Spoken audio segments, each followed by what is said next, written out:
امریکہ اور اسرائیل کی ایران کے خلاف جنگ کی چند تازہ ترین اپڈیٹس کے ساتھ میں ہوں عمر دراز نگیانہ۔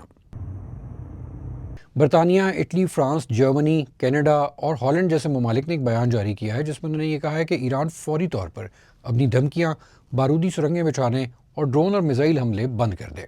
انہوں نے یہ بھی کہا ہے کہ ایران آبنائے ہرموز میں سے جہازوں کو روکنے کی کوشش کو بھی بند کر دے۔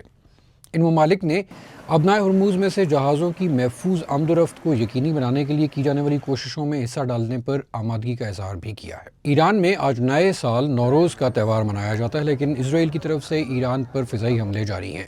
تہران کے اندر جمعے کے روز زوردار دھماکے سنے گئے۔ اسرائیلی فوج کے مطابق اس نے تہران کے اندر سرکاری تنصیبات کو نشانہ بنایا ہے۔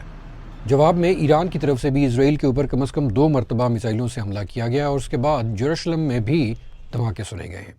ایرانی میڈیا کے مطابق امریکی اسرائیلی حملوں میں پاسداران انقلاب کے ایک ترجمان ہلاک ہو گئے ہیں۔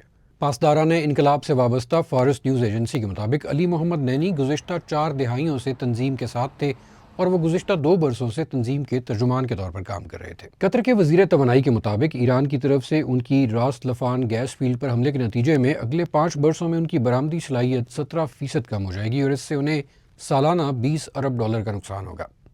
وزیر توانائی نے بتایا کہ ایرانی حملے میں راس لفان میں 14 پروسیسنگ یونٹس میں سے 2 کو نقصان پہنچا ہے۔